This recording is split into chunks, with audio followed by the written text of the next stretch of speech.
Welcome to today's Explainer, where we are tackling the exact difference between a B and an A star in your Cambridge Information Technology and Computer Science exams. Whether you're sitting for the 0417, 0478, 2210, 9618, or the 9626 paper, the challenge is exactly the same. Picture a high-stakes gymnastics routine at the Olympics.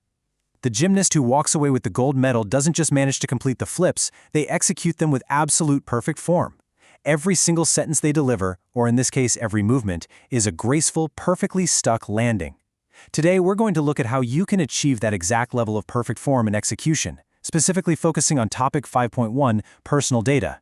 Now you might be thinking, well, I already know what personal data is. But listen, this isn't just about knowing the definition. It is entirely about how you present that knowledge when you're sitting in that quiet exam hall, the clock is ticking down and the pressure is completely on. I've seen it 1,000 times. Candidates like our hypothetical student Alex completely overload their responses with raw computer science facts, frantically scribbling down everything they memorized, just desperately hoping the examiner will somehow find the right answer buried in the mess. And on the flip side, we have students like Sam who rush through, completely missing the command word requirements. We are going to stop both of those habits today. We're going to turn your chaotic, high-stress answers into an absolute masterclass in systematic analysis.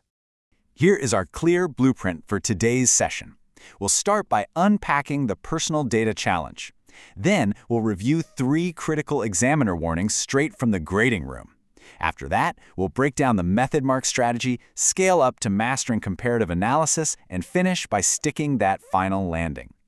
Section 1, the Personal Data Challenge. Let's really look at what Cambridge examiners are actually assessing when they test your knowledge. So, the crucial takeaway here is that a top-performing student doesn't just memorize textbook definitions. No way. They must master 3 distinct cognitive domains to tackle unfamiliar exam contexts. Let's break this down. First, you have knowledge and understanding. This is your foundation, right? Your basic vocabulary. But then comes application. This is where you actually have to decode the specific command words in the exam prompt. Are the examiners asking you to simply identify, or do they want you to describe, or are they pushing you to explain? Those are completely different tasks. Finally, we have analysis. This is the top tier where you break down complex data to interpret relationships and draw highly specific, evidence-based conclusions. If you only provide basic knowledge when the command word explicitly demands analysis, you are basically performing a simple forward roll when the judge has asked for a double backflip. You're just not going to get the marks. And this brilliantly illustrates exactly why memorizing facts is never enough. You have to apply systematic analysis to interpret complex texts and data effectively. This is where the Peel framework comes into play. If you want top marks, you need to structure every single analytical paragraph using Peel: point, evidence, explanation, link. First, you make your point about the personal data in question. Then, you provide evidence extracted directly from the specific scenario provided in the exam. Next, you offer a detailed explanation of why this evidence matters or how it impacts the subject at hand. And finally, you link it back directly to the question asked. Established principles of evidence-based reasoning completely demand this level of strict structure. You can't just list data protection laws, you must systematically prove how they apply. Before we continue, subscribe to our YouTube channel, Ace the Exams, at acetheexams_IGCSE to excel in your Cambridge examinations. Click that subscribe button and hit the bell icon right now. Okay, let's keep going. Section 2, 3 critical examiner warnings. Let's take a hard look at the fatal missteps that cost candidates their marks. There are exactly 3 major pitfalls, 3 specific areas that examiners consistently flag year after year when grading personal data responses. These are the moments where candidates who have studied incredibly hard suddenly lose their footing, drop massive method marks, and slide all the way from an A star down to a B. Let's break them down in detail so you literally never make these mistakes again. If you want to visualize this like a gymnast's routine, these 3 errors are the equivalent of stumbling right off the mat. Warning number 1, confusing cause and effect. Students constantly mix up why a personal data breach happened with the actual impact of that breach. You have to keep those distinct. Warning number 2, forgetting to check format and presentation. The Cambridge syllabus explicitly states that presentation follows strict conventions. If you're not using proper headings, if you're dropping correct terminology, or if your notation is messy, you instantly lose technical methodology marks. It's such an easy way to lose points. And warning number 3, which honestly is the most devastating one of all, is providing answers that are not specific to the given context. Let me show you exactly what this looks like in practice. Notice how Alex's generic response loses marks instantly.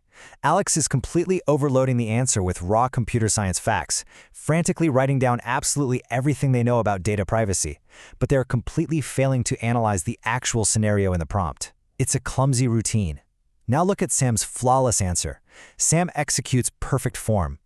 Sam ensures the data interpretation is strictly tied to the context given, utilizing that Peel framework we talked about beautifully. Sam identifies the key elements of the scenario, maybe it's a hospital database or a school network, applies the relevant data principles, and executes the analysis with crystal clear working. Because Sam followed the specific context, all those red examiner errors become glorious green checkmarks. Now, what's really interesting here is this massive examiner alert. It is the absolute golden rule of this entire topic. I literally cannot stress this enough. The principal examiners are practically begging you to stop writing generic answers. When you are sitting in that exam hall, breathing in that stressful air, remind yourself, every single point you write down must be a direct, tailored response to the specific scenario sitting right in front of you. Section 3. The Method Mark Strategy. Let's transition into our interactive workshop phase and see exactly how examiners award marks for your analytical process. Stop scrolling. Subscribe to our YouTube channel Ace the Exams at acetheexams_IGCSE to excel in your Cambridge examinations. We've helped thousands of students improve by 2 to 3 grade boundaries. Join them right now by subscribing to acetheexams_IGCSE and turn on all notifications so you never miss our weekly exam strategy sessions. All right, let's dive into our first interactive challenge, the data scan. By following this standardized 5-step sequence, you ensure you capture every possible method mark before you even reach your final conclusion. Imagine you've got 60 seconds. You are given a complex data table showing a tech company's data collection habits. Step 1 and 2 require you to instantly extract the core trend, like spotting immediately that this company is collecting completely unnecessary biometric data. If you write a flawed sentence like, biometric data is personal data because it is unique to an individual, which is bad, you lose marks. Why? Well, that's failing Step 5, not presenting with correct terminology, and failing Step 3, the analytical framework. A top student, however, writes, biometric data, such as the fingerprint scanning used in this specific scenario, constitutes sensitive personal data requiring elevated encryption protocols. Do you see the massive difference in quality there? Just like a gymnast is scored on their methodology and form while they are spinning in the air, you are awarded marks for demonstrating this strict procedural framework. Let's do a 30-second speed writing challenge to see perfect form and action. We need to write a Peel paragraph explaining why an IP address can be considered personal data in the context of an online retail store. Here we go. Point. An IP address identifies a specific user's device on a network. Evidence. The online store in the scenario logs this IP address to track customer location. Explanation. Because this data can be easily combined with other identifiers to single out a specific individual, it falls strictly under personal data protections. Link. Therefore, the retail store must explicitly disclose this tracking in their privacy policy to comply with regulations. Boom. That is perfect systematic processing. Every single sentence earns its keep. Section 4. Perfecting comparative analysis. We are officially moving away from the simple floor routine and jumping up to the high bar. So how do we make that jump? It is literally the difference between a clumsy amateur routine and a polished Olympic-level performance. When an exam question uses command words like evaluate or discuss, simple descriptions are going to completely cap your grade at a C. You absolutely must push your answer into the realm of critical analysis if you want those top marks. To reach the highest tier, the evaluative level, you must graduate from simply describing what personal data is to actually justifying recommendations and comparing complex, multi-layered approaches. Look at this progression. The descriptive level is just stating facts. This is personal data. It's basic. The analytical level goes a step further, explaining how that personal data is processed within the specific IT system provided in the prompt. But the evaluative level? Oh, that is the sweet spot. That is where you weigh the pros and cons. You evaluate alternative approaches to securing that data. You compare different methodologies side by side, and you provide strong, justified recommendations based firmly on the evidence you extracted earlier. To do that effectively, this is your exact, non-negotiable checklist for comparative analysis. Missing even one of these elements means you are just leaving precious marks on the table. First, you must explicitly state both the similarities and the differences between two concepts. Second, you must use comparative connectives. I'm talking about words like whereas, conversely, on the other hand, or in contrast. They signal to the examiner exactly what you're doing. Third, You have to support every single comparison with hard evidence from the text. And finally, you must draw powerful conclusions about the relative importance of your points. Which factor actually carries more weight in this scenario, and why? This structured, deliberate comparison is the ultimate hallmark of an A-star student. Section 5. Sticking the landing. Let's look at how to evaluate your evidence to secure that final, perfect dismount. A flawless finish requires you to verify your results by critically examining these 4 vital factors before presenting your final answer in the appropriate format. These steps encompass the ultimate system that absolutely guarantees top marks. First, command word decoding ensures you know exactly what the examiner is asking. Second, Peel framework application gives your answer perfect structural form. And third, a time management matrix ensures you have the precious seconds needed at the end to identify data limitations and spot underlying assumptions. For example, if a scenario gives you data about user privacy preferences, you have to ask yourself, are there limitations to this data? Does this data assume all users are technically literate? Exploring these alternative interpretations and then clearly stating their effect on your final conclusion is exactly how you execute a perfect dismount.